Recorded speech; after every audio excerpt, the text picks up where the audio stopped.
Oke, selamat pagi teman-teman semua. Di pagi ini kita akan bahas soal kasus 345 yang ditugasin Pak Zef untuk dibahas bersama pada besok hari kepada kelompok 1. Nah, di sini kita lihat dulu apa sih yang sebenarnya ditugasin oleh Pak Zef gitu kan. Dari nomor 3. Nomor 3.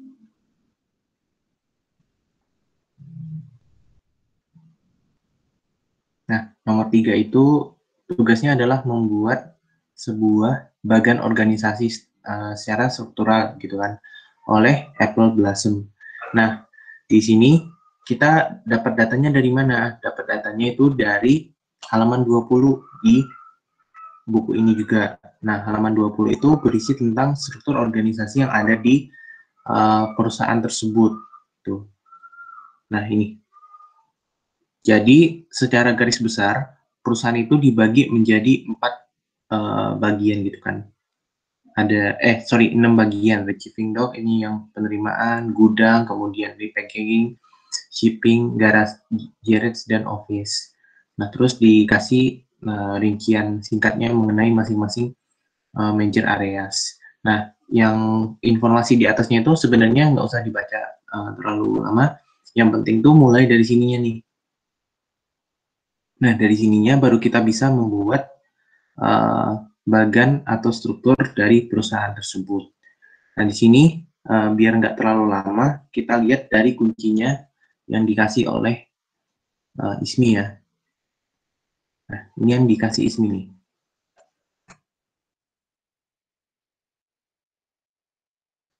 Oke, udah lihat ya. Jadi di sisi kiri itu tentang atau data tentang struktur organisasi, terus yang di sisi kanan itu kita lihat word-nya.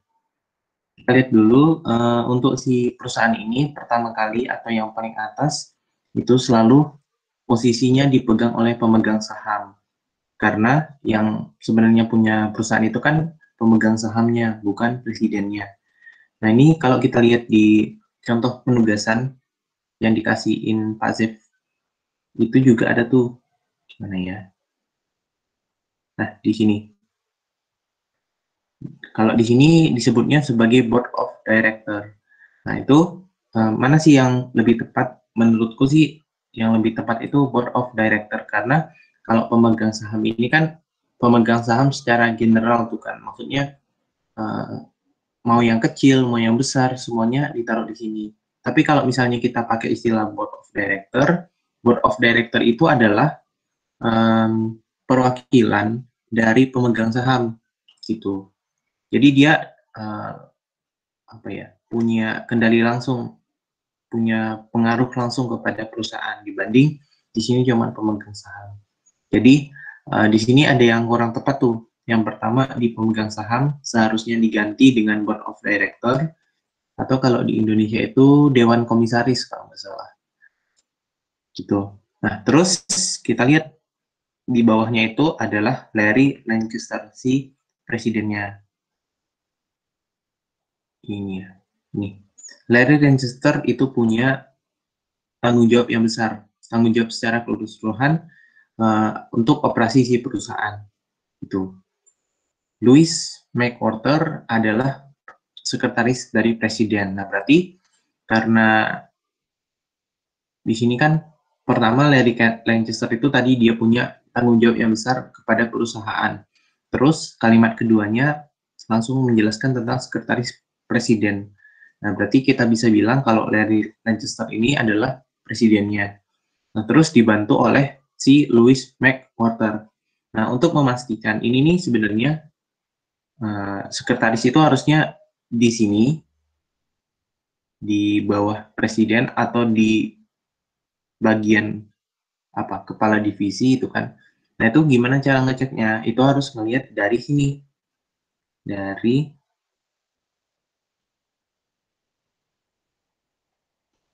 nah di sini. Di sini kan tadi ada di sini ada A, C, F, PS masing-masing departemental. Nah, untuk presiden ini dia masuk ke dalam departemen administratif di sini ada kode A. Dia akan melaporkan ke Board of Director. Nah, jadi di sini salah nih yang tadi, bukan pemegang saham, tapi Board of Director. Nah, terus kita lihat lagi yang kode A. Nah, kode A di sini ada sekretaris atau sekretaris. Nah, sekretaris ini bertanggung jawab langsung kepada presiden atau Larry Lancaster. Nah, bentuk pertanggungjawaban di perusahaan itu adalah ini, laporan.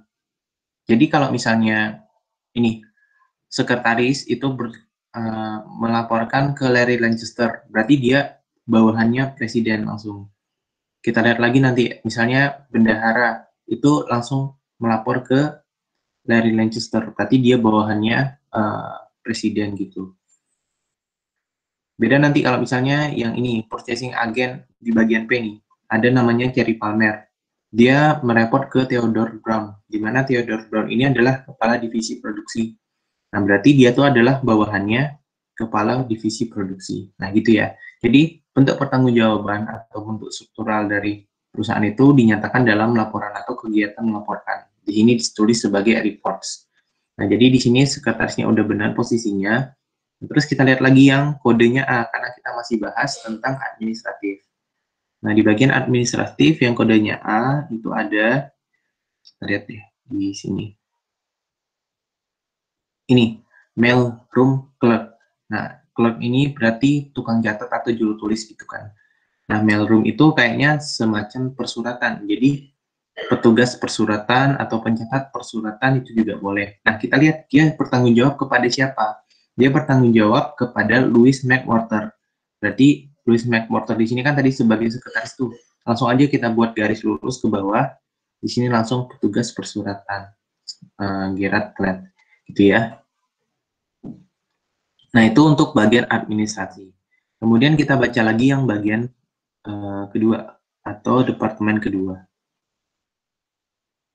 Bentar ya.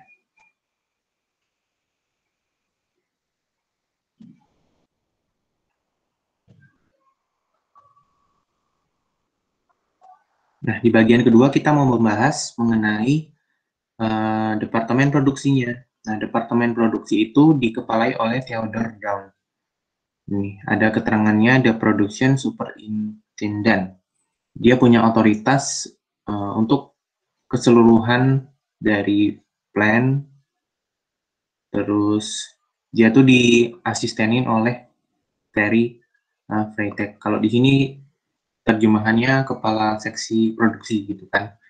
Nah, terus di dalam di bawah ini tanggung jawab Terry Freitag itu ada 3 supervisor, di mana tiap supervisor itu mempekerjakan sejumlah karyawan. Nah, di mana masing-masing karyawan itu jumlahnya adalah 14. Nah, jadi di sini ada 14 nih ya. Kepala seksi produksi itu membawahi 3 area manager atau supervisor. Yang pertama ada ini. Kalau data supervisornya, cari lagi yang di sini. Tadi kan kodenya, kita lihat kodenya. Nah, kodenya kalau dia bagian produksi adalah kode P. Oke, berarti kita cari yang kodenya P. Kepala divisi produksinya adalah Theodore Brown. Gimana cara ngelihatnya? Lihat reportnya kepada siapa? Reportnya kepada Larry Lancaster. Nah, kemudian kita lihat lagi yang P di sini. Nih, production foreman Terry Freitag. Dia report ke Theodore Brown, berarti dia langsung menjadi bawahan dari Theodore Brown. Lihat lagi, di sini ada inventory dalam kurung storeroom Anita Colombo. Kodenya P, mereport ke Terry Freitag. Nah, Terry Freitag berarti yang ini kepala seksi produksi. Jadi si Anita Colombo ini adalah bawahan dari kepala seksi produksi. Kita lihat lagi yang kodenya P di sini. Ini ya. Ada purchasing agent, report to Theodore Brown. Nih, purchasing agent. Namanya Thierry Palmer. Ini report ke Theodore Brown, berarti bawahannya Theodore Brown. Terus retrieving back manager, namanya William Beauchamp. Dia report ke Terry Freitag, berarti bawahannya Terry Freitag. Di sini udah ditulis. Terus Marcia Dole, sama satunya lagi George Evershock. Nah, terus kita di sini masukin apa namanya? 14 orang staff dari masing-masing area supervisornya. Nah, itu untuk yang kepala divisi produksi. Oke, terus kita lanjut ke bagian selanjutnya nih, yaitu adalah bagian sales department. Ini bisa sebagai departemen penjualan bisa atau departemen pemasaran. Menurutku sih lebih tepat ke departemen penjualan atau digabungin departemen penjualan dan pemasaran. Nah, kita lihat siapa kepala divisinya. Nah, di sini sales manajernya adalah Ellen Jacobs. Ada tandanya S. Jadi kalau misalnya dia penjualan atau pemasaran, ada kodenya S, dia report ke Larry Lancaster. Kita lihat lagi, cari terus yang mana yang kodenya S, gitu. Oh iya, jangan lupa ya baca yang di sini. Ini ya. Ellen Jacob adalah sales manager. Dia punya staff sebanyak 6 orang. Staf pemasaran sebanyak 6 orang. Kemudian di sini dia jelasin tentang proses bisnis dari penjualannya.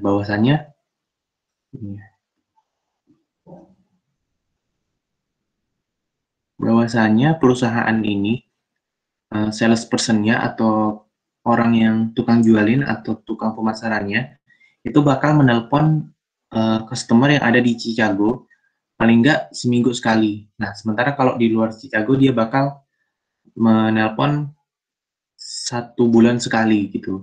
Nah, sebagai tambahan, perusahaan juga mengirimkan apa namanya tadi ya, katalog nih, katalog untuk out of town customers gitu, dan kadang ditelepon.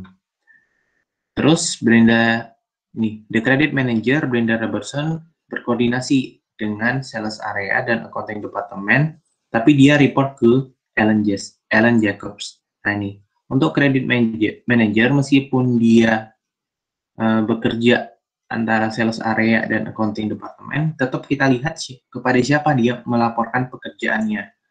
Nah, karena di sini dia melaporkan pekerjaannya ke Ellen Jacobs, berarti secara nggak langsung bosnya si Brenda Robertson itu adalah si Ellen Jacobs. Kemudian Simon Swift, account receivable clerk, jadi dia yang tukang catat-catat account receivable, catat piutang. Nah, itu kita lihat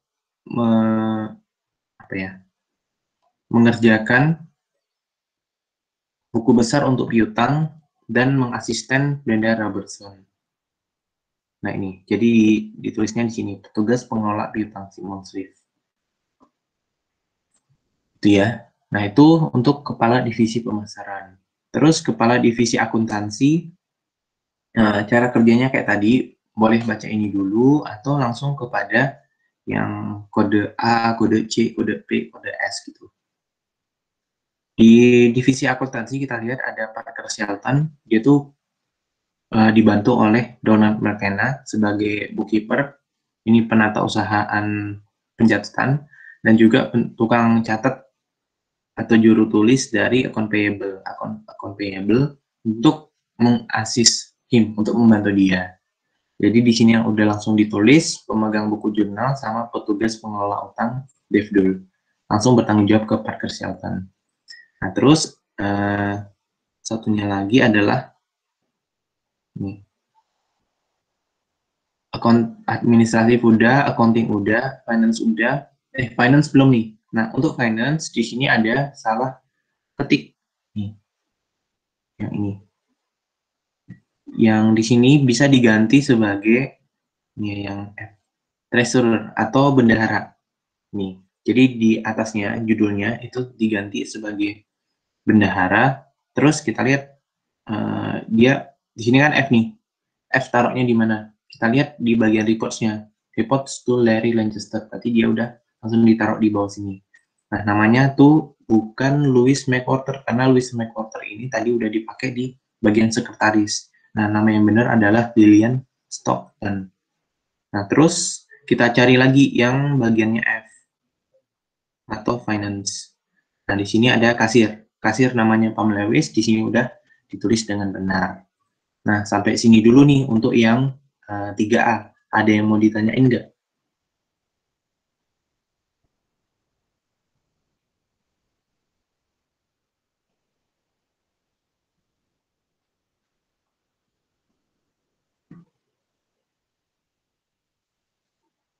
Nah, jadi kurang lebih gitu ya untuk yang soal 3A. Intinya tuh, tadi yang di sini harusnya board of director. Kemudian yang di sini salah uh, apa ya? Salah nama. Harusnya bendahara, terus namanya adalah tadi siapa ya? Si Lillian Stockton gitu ya. Terus di sini kepala divisi pemasaran boleh diganti kepala divisi penjualan gitu. Karena di sini tulisnya adalah sales. Sales bukan pemasaran apa ya? Pemasaran advertising bukan, tapi dia ditulis sales. Jadi lebih pas sebenarnya kepala divisi penjualan. Itu dulu untuk yang 3A, kurang lebih mudah pengerjaannya. Jadi cukup lihat di sini dia kodenya apa, terus dia melaporkan ke siapa. Nah, untuk yang bawah-bawahnya ini untuk apa nih? Nah, bawah-bawahnya itu adalah rincian tugasnya. Jadi ini ya, contohnya presiden tadi dia otorisasi semuanya atau bertanggung jawab untuk semuanya. Terus kita lihat lagi misalnya bendahara. Bendahara itu mempersiapkan financial responsibility, kemudian mengontrol cash dan investasi, menandatangani cek dan sebagainya. Itu ya kurang lebih. Nah, sebenarnya aku itu ya baru sadar yang dikasih Pak Zep di PDF itu sebenarnya adalah jawaban yang benar dari kasus ini. Coba kita bandingkan tadi. Atasnya tadi pemegang saham atau board of director. Terus bawahnya Larry Finchler. Sebelahnya sekretaris McWhorter. Terus ada di sini petugas persuratan, sales manager, production superintendent, controller. Nah, jadi semuanya tuh sama tuh, treasurer gitu kan. Nah, jadi cara amannya itu adalah melihat yang ini aja nih. Di copy, nanti masukin ke dalam Word-nya. Oke? Okay? Nah, terus masuk ke dalam, kalau misalnya nggak ada pertanyaan, masuk ke dalam yang 3B. Nah, kalau yang 3B ini, kita harus benar-benar membaca dan konsepsianya harus benar-benar kuat. Aku sendiri kurang kurang jago sih ya. Nah, data-datanya itu dari sini, Apple Blossom internal control gitu. Kenapa? Karena kita tuh ditanya tuh, ada nggak sih perubahan atau saran gitu kan, yang bisa membantu meningkatkan internal control dari Apple Blossom. Jadi katanya di sini sebenarnya di awal tadi sekali kita belum sempat baca.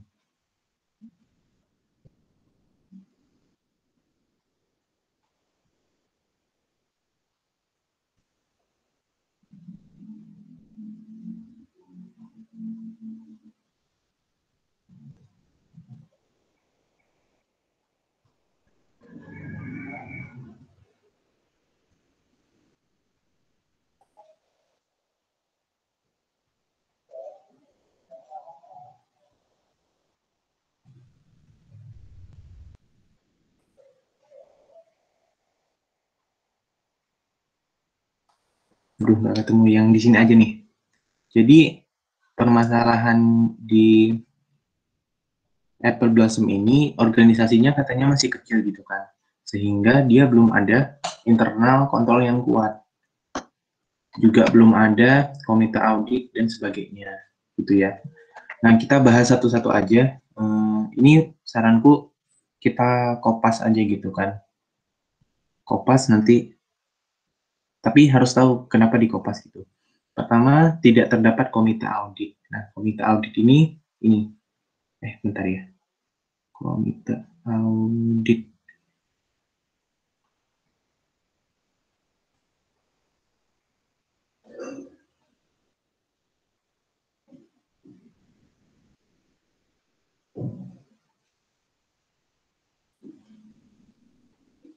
Oh, ini.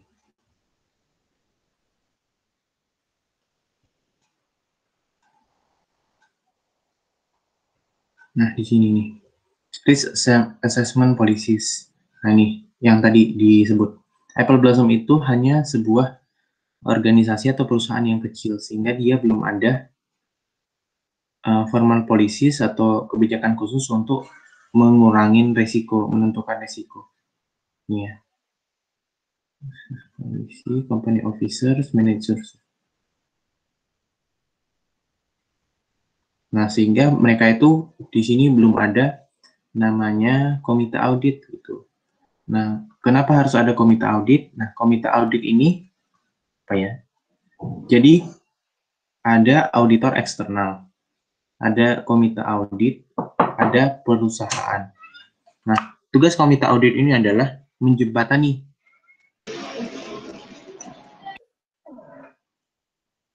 Tugas komite audit adalah menjembatani auditor eksternal dengan si perusahaan itu. Jadi kalau misalnya si auditor eksternal nih butuh data-data perusahaan, nah mereka tuh nggak langsung minta ke perusahaan, tapi mintanya dulu ke komite audit. Nah, komite audit ini meyakinkan ke perusahaan bahwa data yang diminta oleh auditor eksternal itu benar-benar dibutuhkan oleh auditor eksternal gitu. Nah, gitu ya. Kenapa harus ada komite audit? Penjelasannya di sini. Komite audit akan membantu pemegang saham sehingga dia tidak terjun secara langsung ke dalam kegiatan operasional untuk tetap melakukan fungsi pengawasan. Komite audit juga melakukan evaluasi dan penilaian terhadap sistem pengendalian internal perusahaan, kualitas pelaporan keuangan, dan efektivitas, dan sebagainya. Ini di Kopas saja.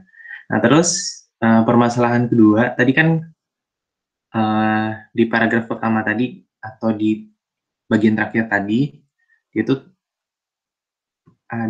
nggak ada dibilang dia tuh punya, ada dibilang dia nggak punya auditor internal. Ini ya. There are no formal processes for assessing quality of internal control performance over time. For example, Apple Blossom doesn't have an internal audit department. Berarti dia belum punya departemen auditor internal, gitu ya. Sehingga harus ada nih auditor internal. Untuk apa? Untuk mengawasi pekerjaan yang ada di seksi atau bagian teknis. Nah, jadi kalau misalnya di kantor itu kan ada seksi KI atau kepatuhan internal. Nah, itu loh yang disebut sebagai auditor internal. Nah, untuk apa sih ada auditor internal? Itu untuk adanya pengendalian internal. Nah, jadi kalau misalnya pengendalian internal tuh nanti ada dan ternyata sudah baik gitu kan, itu bakal mengurangi potensi kecurangan keuangan atau fraud yang ada di perusahaan. Auditor internal juga dapat mengevaluasi operasional perusahaan agar dapat berjalan secara efisien dan efektif. Misalnya auditor internal menemukan bahwa misalnya listrik di divisi produksi banyak pemborosan gitu kan. Nah, saran-sarannya itu kan bakal membuat produksi bakal menjadi efisien. Oke, terus ini pencatatan saldo inventory hanya dilakukan oleh inventory storeroom clerk. Di bagian sini nih.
Oke. Nah, di sini ada namanya Kepala Seksi Pembelian Cherry Palmer dan juga Manajer Persediaan Anita Kolumba. Nah, jadi yang dipermasalahin di nomor 3 ini adalah tentang si Anita Kolumba itu. Anita Kolumba itu berperan sebagai inventory storeroom clerk. Nah, di mana kita lihat bisa baca sebenarnya yang di sini, cuman kepanjangan tuh. Kita lihat di sini aja nih, ringkasan tugasnya gitu kan. Anita, mana tuh inventory? Ini. Nah, jadi tugasnya Anita itu adalah mencatat perpetual inventory record. Jadi kalau misalnya ada barang masuk, barang keluar, itu semuanya dicatat oleh si Anita. Terus dia juga mengisu dan mengontrol stok pada gudang. Jadi kalau misalnya stok di gudang ternyata habis, dia akan pesan ke kepala pembelian, yaitu tadi namanya si Cheryl Farmer. Nih,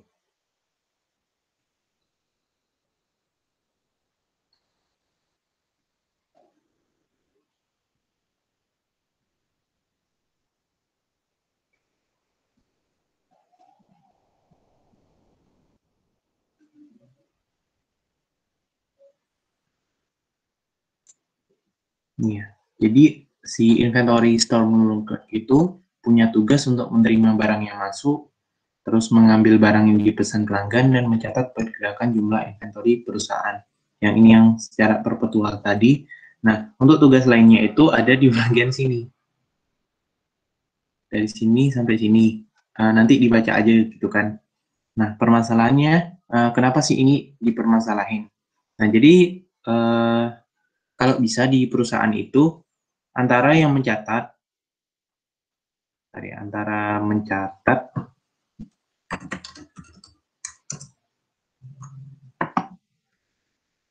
dan yang mentata usahakan, kayak memegang gitu, memegang barangnya secara fisik, itu kalau bisa tuh dipisahkan antara tugas pencatatan dengan tugas mentata usahakan. Nah, kenapa? Karena bisa aja, misalnya yang mencatat, dia catat barangnya ada 10, gitu kan. Nah, terus dari barang 10 ini, diambil 2 di gudang. Nah, terus gimana tuh? Dia dia bisa aja tuh ngambil secara diam-diam karena di catatan masih tetap 10. Terus di secara tata usaha seolah-olah masih ada 10 padahal dia udah ambil 2. Nah, itu karena ada potensi barang persediaan yang mungkin dicuri kalau misalnya tugas tugas ini digabungin, maka seharusnya dipisahkan. Begitu juga antara penerimaan dengan pengiriman. Itu harus dipisah tuh, ini bagian penerimaan dan pengiriman, terus barang masuk, barang keluar, itu harus dipisah. Sehingga bisa cross-check satu sama lain. Nah, kita misalkan nih, kalau yang tadi tugasnya catat dengan tugasnya tata usaha dipisah. Nah, ketika yang mencatat itu pegang buku di bukunya itu tertulis 10, sementara di tata usaha cuma ada 8, nah berarti ini kan ada perbedaan. Nah, manajer atau manajemen itu tuh lebih mudah untuk mengontrol. Nah, sebenarnya yang salah tuh catatannya atau memang ada pencurian dari tugas yang mentata usahakan. Gitu ya, kenapa harus dipisah. Nah, terus ada lagi yang nih, tidak terdapat pembagian tugas yang tepat antara production dan purchasing agent. Hal ini mengakibatkan alur pembelian inventory tidak berjalan efektif. Nah, kita lihat di bagiannya, di bagian ini tadi, ya, antara production, ini produksi, di bawahnya tuh langsung ada kepala seksi pembelian. Nah, mengakibatkan alur pembelian inventory tidak berjalan efektif. Nah, gimana caranya supaya bisa efektif? Itu adalah menghapuskan fungsi menyetujui pesanan pembelian pada production format dan menggantinya dengan fungsi membuat permintaan pembelian atau purchase request. Nah, jadi um, Nanti ini di bagian ini nih, bagian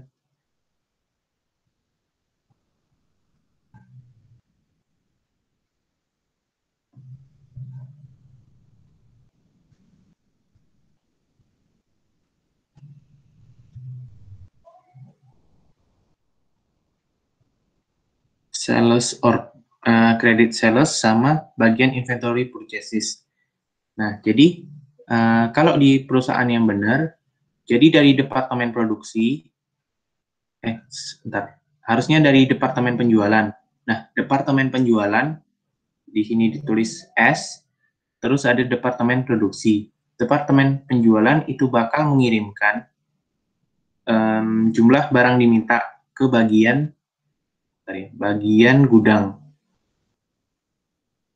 Gudang lambangnya G aja. Nah, di bagian gudang ini nanti bakal lihat di bagian gudangnya, di warehouse-nya. Ada nggak sih barang tersebut masih ada stoknya nggak? Nah, kalau misalnya masih ada stoknya, maka barang yang dijual tuh ambilnya dari stok. Nah, ketika misalnya tidak ada stoknya, maka si gudang ini akan minta ke bagian produksi untuk memproduksi barang yang diminta dari penjualan. Nah, produksi ini kan juga butuh bahan baku tuh. Nah, bahan baku bisa juga diminta dari gudang. Nah, tapi kalau misalnya dia nggak ada, maka si bagian produksi harusnya minta kepada departemen pembelian. Di sini ditulis purchase atau kita singkat aja PUR, gitu kan? Purchase ya. Nah, si bagian produksi bakal minta ke bagian purchase atau pembelian supaya bahan baku yang dibutuhkan untuk produksi dibeli oleh petugas pembelian. Nah, dokumen yang menyertai itu adalah ini tadi, purchase order atau purchase request, gitu ya. Jadi purchase request atau purchase order itu adalah,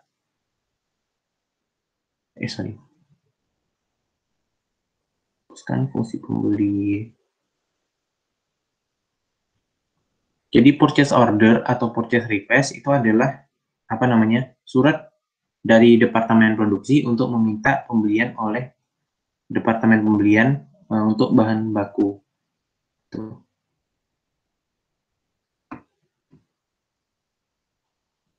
Nah, terus yang ini nomor 5, ketika invoice diproses, modul daftar pesanan mempengaruhi master file dengan mengurangkan saldo yang ada setiap penjatuhan master file persediaan.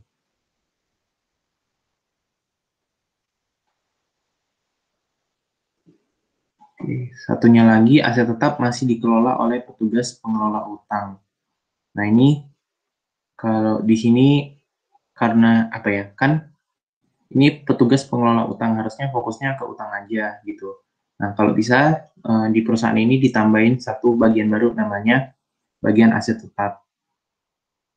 Nah, kurang lebih itu untuk yang 3B. Nah, ini gimana cara itunya ya? Cara ngapalinnya harus baca yang dari sini nih, dari risk assessment policy sampai dengan akhirnya di sini monitoring internal control performance. Itu. Semangat kelompok 1.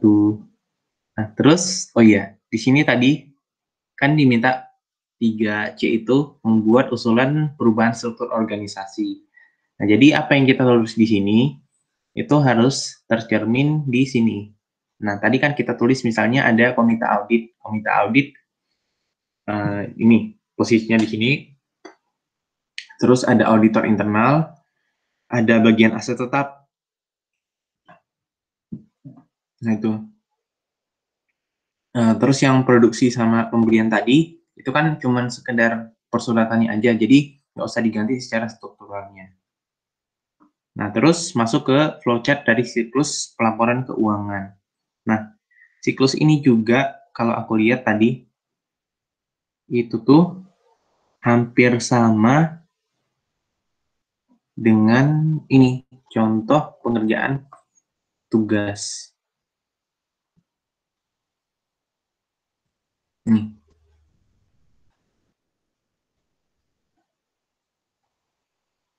Nah, kita lihat di sini, Di dalam membuat flowchart-nya itu yang atasnya sekali, itu adalah petugas atau pihak-pihak yang berkepentingan terhadap ini financial reporting atau laporan keuangan.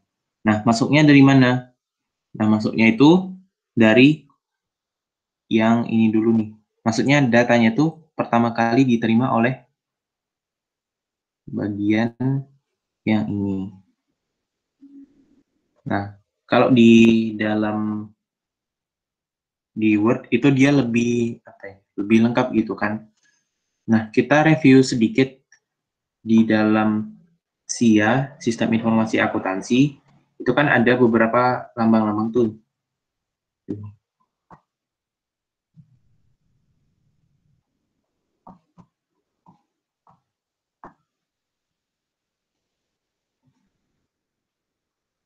Lambang ini adalah lambang dokumen.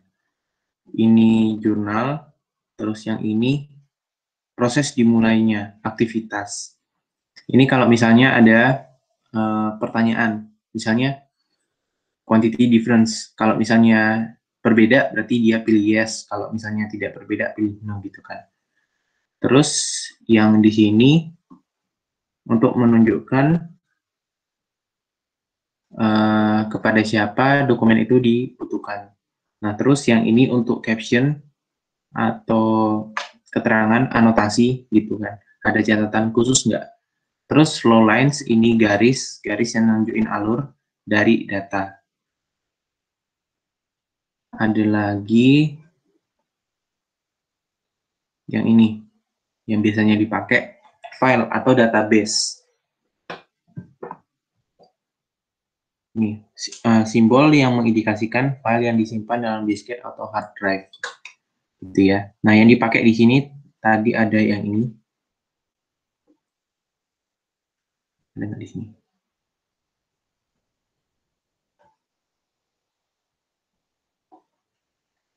Nah, ini yang apa namanya trapezium ke bawah itu tuh bisa diganti dengan rounded rectangle yang ini.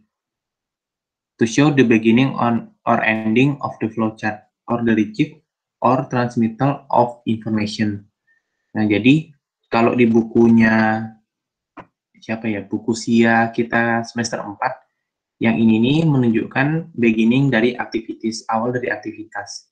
Nah, jadi yang untuk soal nomor 4 itu diganti aja yang atasnya nih, diganti dengan bulat rounded rectangle semuanya.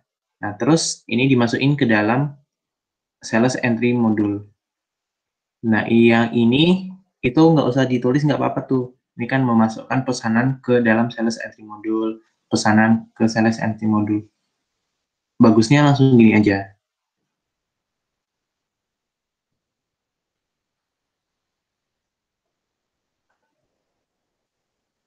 Nah, terus baru dari tiap modul, ini jadi kayak belajar siap gitu kan.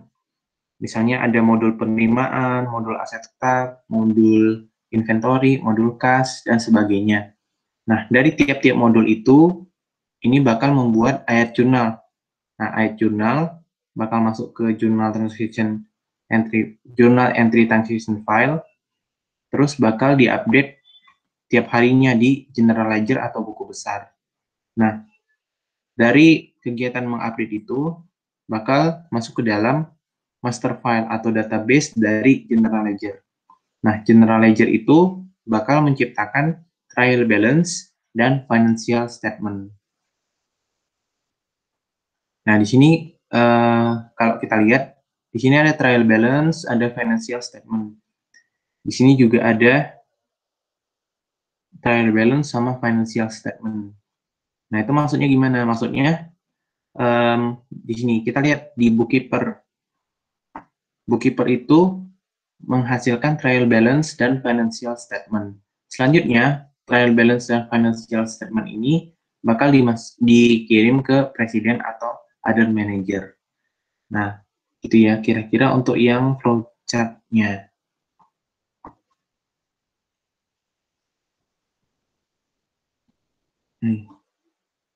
Jose, Nah, mau nanya boleh nggak? Iya, boleh. Yang bagian tuh ada apa sih yang buletan terus ada huruf A-nya kan? Iya. Nah, itu boleh dijelasin nggak, Josa? Masih bingung. Oh, nah ini namanya apa ya? Kalau nggak salah namanya konektor. Konektor. Nah, konektor itu ada konektor halaman, konektor antar halaman, ada konektor dalam halaman. Nah, kalau dia konektor dalam halaman, kita lihat di sini kan ada huruf A sama huruf A. Nah, apa sih hubungan dari inventor dari mana nih? Dari journal entry transaction file dengan bookkeeper? Nah, journal entry transaction file itu apa ya, bakal mengasih data ke bookkeeper. Nah, ini sebenarnya, sorry, ntar, ku hapus ya, ku hapus. Ini, nah gini, sebenarnya kalau mau dibuat garisnya boleh, cuman di dalam SIA itu, kalau misalnya garisnya terlalu banyak, itu bakal membuat apa ya, membuat susah untuk dibaca flowchartnya, sehingga di sini disingkat aja pakai huruf A atau pakai huruf B atau pakai huruf C. Nah, jadi tadi belum sempat kita baca di, pokoknya kalau ngejelasin yang ini harus baca semuanya nanti. Cuman tadi belum sempat kebaca, takutnya waktunya kelamaan. Jadi aplikasi ini yang disiapkan oleh perusahaan, dia tuh kayak punya jurnal khusus gitu tuh. Jadi misalnya ya, ada cash disbursement. Cash disbursement ini kan biasanya terkait dengan pembayaran tagihan, account payable pada cash gitu kan. Nah, ini datanya berapa sih account payable yang dibayar, itu bakal masuk accounts payable module. Nih, memasukkan data pembayaran ke dalam accounts payable module. Nah, di sini jurnalnya itu sebenarnya dibuat oleh bookkeeper atau penata bukunya. Nah, sebelum masuk ke situ harus masuk ke dalam jurnal entry transaction file gitu kan, supaya bisa dibuatkan nanti general ledger-nya. Nah, ini. Terus yang B, ya kan? Nah, setelah kita membuat jurnalnya itu bakal masuk ke sini, ke B. Nah, dari situ ke sini, gitu ya. Jadi ini ngasih buktinya, bukti sama dokumen. Terus di sini sebenarnya bukan membuat, ini nih, pakai yang ini aja ya. Soalnya ini harusnya nggak ada nih. Tugasnya membuat jurnal itu ada di bagian bookkeeper. Ini, initiate printing of journal entry printout. Ini dokumen, dari dokumen dia masuk ke dalam sistem. Nah, sistem ini bakal diproses oleh bookkeeper untuk dibuatkan jurnal. Setelah dibuatkan jurnal, buat buku besar. Nah, buku besar ini kan diupdate secara harian. Nah, update hariannya itu bakal masuk ke dalam master file. Nah, dari buku besar, barulah buat laporan keuangan. Yang ini trial balance, neraca percobaan, sama financial statement. Nah, kita lihat bahwa trial balance sama financial statement itu disiapkan oleh bookkeeper. Nah, terus si bookkeeper ini itu kan apa ya, petugas akuntansi di departemen akuntansi. Bosnya itu ada namanya controller. Nah, controller ini akan mereview financial statement sama trial balance-nya.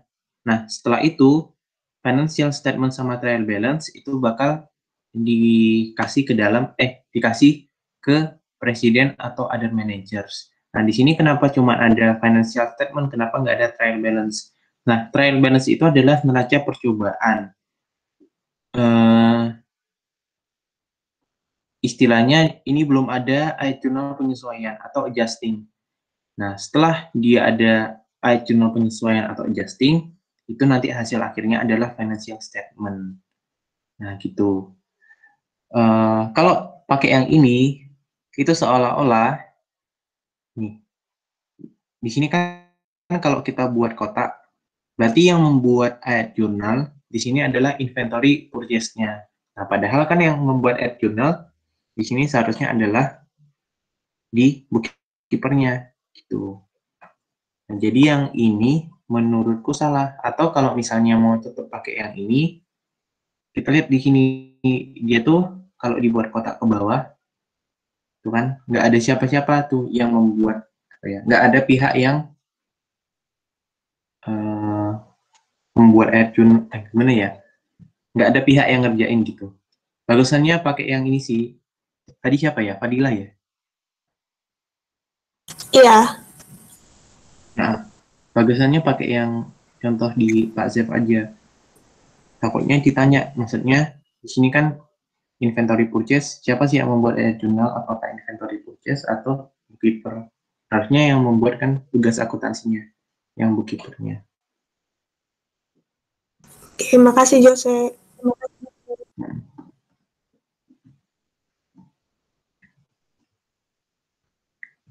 Yang buku ini nggak ada yang Indonesia ya? Pusing loh bacanya pakai bahasa Inggris. Di Shopee juga nggak ada. Nah, terus yang nomor 5, untuk yang analytical procedure.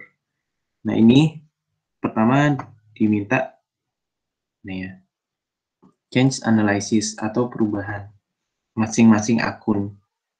Coba kita lihat ini.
Bentar.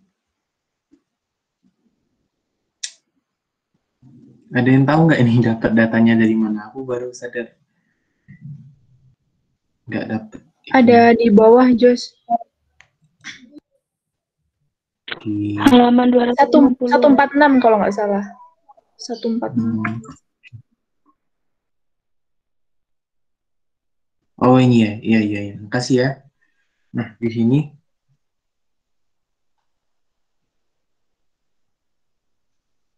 kita diminta membuat, harus balik ke sana lagi. Halaman 20.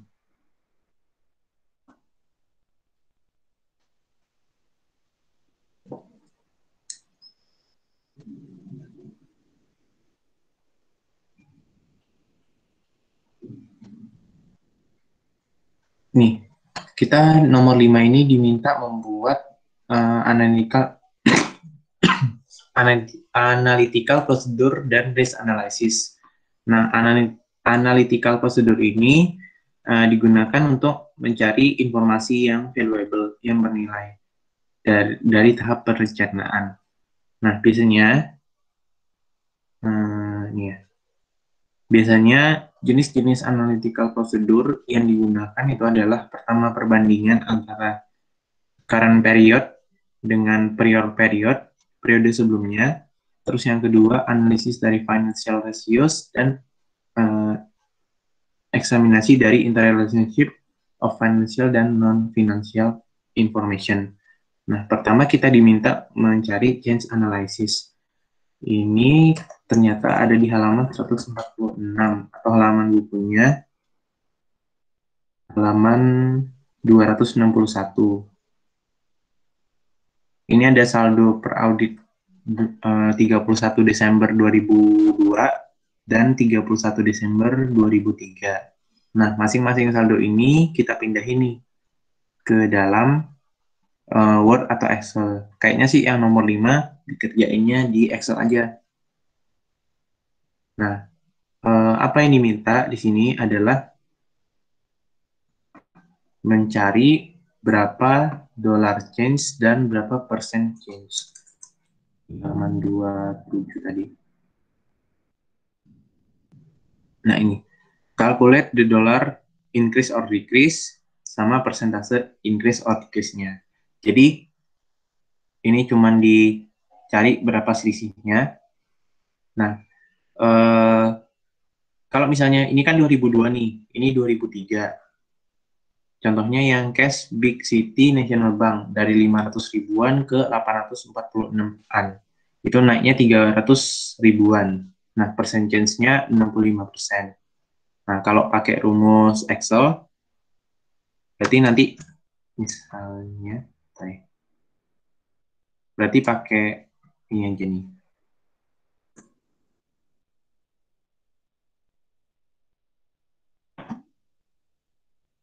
Aduh.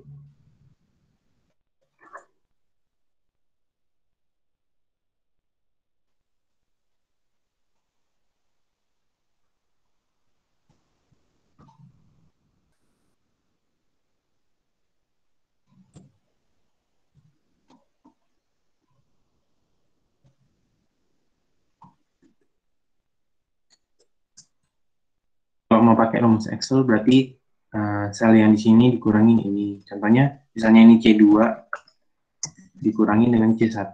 Nah, itu kira-kira. Nah, terus untuk persentase change, nah itu persen change itu 65% ini harusnya dapatnya dari 846N ini, misalnya ini C2 misalnya ya, ini C2, ini C1, berarti C2 dikurangi C1 dibagi dengan ini C1. Misalnya itu nama selnya, yang ini C1, ini C2. Nah, itu diterapin sampai ke bawahnya. Nah, kurang lebih itu yang untuk change analysis. Jadi cuman melihat berapa sih perubahan dalam dolar dan berapa perubahan dari persentasenya. Nah, terus kita diminta untuk membuat common size financial statement berdasarkan persentase of gross sales. Nah, gross sales ini adalah penjualan kotor. Nah, jadi ada namanya net sales, ada namanya gross sales. Kalau gross sales, dia cuma melihat salesnya aja. Tapi kalau dia net sales, itu adalah sales dikurangi dengan sales return and allowance. Nah, jadi karena kita mau audit di 2003 aja, berarti, bentar ya, kok ini masih persen change? Bentar. Sorry. Ini masih change analysis. Nah, di sini.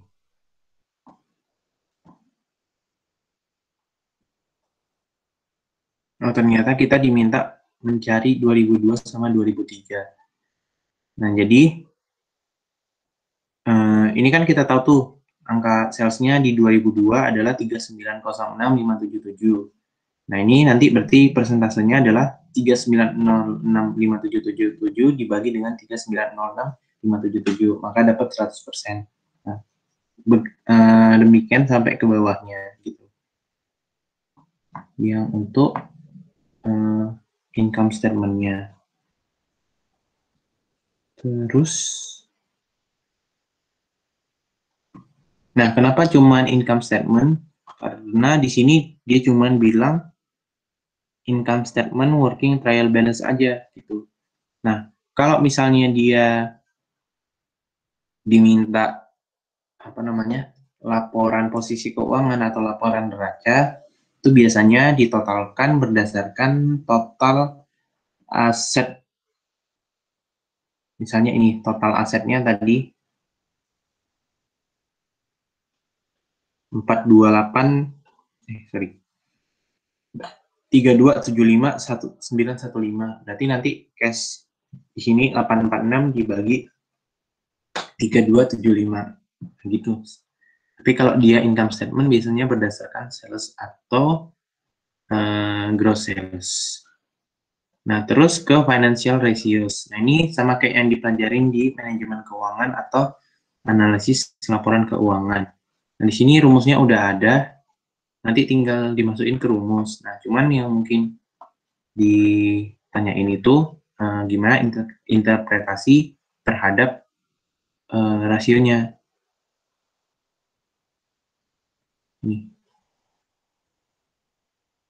Ini current ratio, quick ratio diurutin berdasarkan nomor di sini aja. 1, 2, 3, 4, 5, 6, 7, 8, sampai dengan 12. Terus rumusnya di sini ada. Nah, untuk interpretasinya, current ratio sama quick ratio, ini adalah rasio likuiditas. Nah, keduanya kalau misalnya lebih lebih baik dibandingkan median industri, lebih besar dibandingkan median industri, maka dia hasilnya lebih baik. Maksudnya, misalnya current ratio itu kan mengukur berapa sih aset lancar dibandingkan dengan utang lancar. Nah, berarti kalau misalnya aset lancar kita tuh 3, maka utang kita cuma 1. Artinya, utang kita itu bisa dilunasi dengan aset lancar yang kita punya. Nggak harus menjual aset tetap, gitu kira-kira. Nah, semakin banyak aset lancar yang kita bisa gunakan untuk membayar utang lancar, maka semakin bagus. Nah, di sini patokan industri hanya 1,9, sementara kita udah punya 3 sama 6. Berarti secara current ratio itu kita lebih bagus, lebih liquid istilahnya.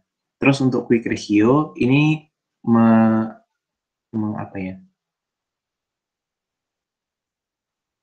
kalau quick ratio ini, kalau nggak salah, dia cuman cash, account receivable, sama marketable securities. Dia itu ngilangin perlengkapan supplies kalau nggak salah. Kenapa? Karena supplies itu nggak bisa serta-merta harus bisa dijual gitu. Misalnya hari ini tiba-tiba perusahaan bangkrut, maka untuk menjual pena, menjual kertas itu nggak semudah menjual cash, menjual sekuritas, dan sebagainya. Maka ada namanya quick ratio. Nah, sebenarnya interpretasi antara current ratio dengan quick ratio biasanya sama. Kalau misalnya current ratio-nya bagus, maka quick ratio-nya bagus.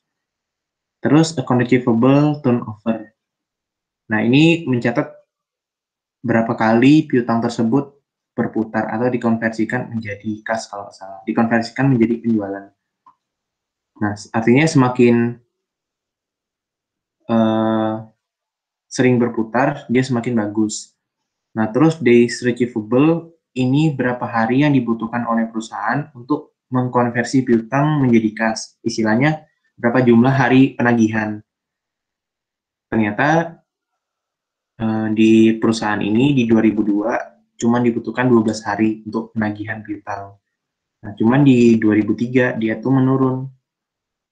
Ini cara untuk days receivable, cara analisisnya semakin kecil dia semakin baik. Ini contohnya di 2002 dia cuma butuh 12 hari untuk menagih piutangnya, sementara di 2003 butuh 16 hari. Nah, ini berarti kinerja keuangannya semakin memburuk. Tapi dibandingkan dengan median industri, perusahaan Apple Blossom masih lebih bagus. Inventory turnover, COGS bagi inventory, days inventory 3. Sama kayak yang days receivable tadi.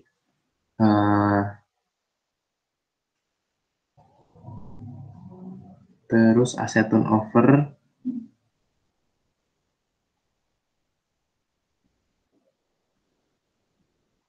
income to net worth. Nah, untuk income to net worth ini net income dibandingkan dengan, nah bawahnya ini sebenarnya adalah ekuitas. Nah, jadi maksudnya income to net worth ini berapa sih bagian dari laba yang bakal diatribusikan, bakal dibagikan ke pemegang saham. Karena kan aset kurang liabilitas itu sama dengan ekuitas. Nah, jadi semakin tinggi nilai income to net worth, maka semakin bagus. Terus income to total asset, ini mengukur seberapa efektif sebenarnya penggunaan aset. Gitu. Misalnya asetnya 1.000, tapi net income-nya cuma 10. Nah, itu berarti kan terlalu kecil tuh. Nah, itu nggak bagus. Jadi, rasio nomor 8 sama nomor 9, semakin tinggi hasilnya, net income-nya, itu maka semakin bagus. Nah, di sini interpretasinya median industri lebih bagus. Berarti median industri itu istilahnya lebih profit dibandingkan dengan perusahaan F12. Terus untuk yang sorry. Ini ya. Nah, terus liabilities to net worth. Nah, kalau ini tadi income to net worth, yang ini liabilities to net worth. Liabilitas dibagi dengan ekuitas. Nah, ini bisa dibilang debt to equity ratio. Nah, jadi kalau misalnya utangnya lebih banyak dibandingkan ekuitas, maka perusahaan itu kurang bagus. Gitu. Jadi, kalau yang liabilities to net worth, kalau bisa jangan sampai 1. Nah, di sini perusahaan udah bisa menjaga liabilitas to net worth-nya lebih kecil dibandingkan median industri, maka lebih bagus. Artinya di sini total ekuitas yang dimiliki perusahaan itu lebih tinggi daripada liabilitasnya. Ketika misalnya suatu saat dia bangkrut, maka utang tersebut bisa dilunasi oleh ekuitasnya. Terus liabilities to total asset ini mau mengukur dari komponen semua aset itu berapa persen sih disumbang atau partisipasi dari liabilitasnya. Ini nomor 11, semakin kecil semakin baik. Jadi kalau misalnya liabilitasnya atau utangnya itu kecil, maka lebih baik gitu. Karena menunjukkan perusahaan itu lebih independen atau lebih mandiri, nggak terlalu bergantung sama utangnya. Terus time interest earn. Nah, ini mengukur kemampuan net income untuk membayar interest expense. Jadi kalau misalnya dia semakin bagus kemampuannya, semakin tinggi nilainya, dia semakin bagus. Nah, di sini 15, 11, sama 3. Nah, kurang lebih itu yang untuk nomor 5C. Nomor 5 lebih banyak rumus Excel-nya, tapi lebih mudah ngerjainnya. Yang susah yang nomor 4. Oke, nah mungkin untuk hari ini segitu aja. Ada yang mau didiskusiin lagi nggak?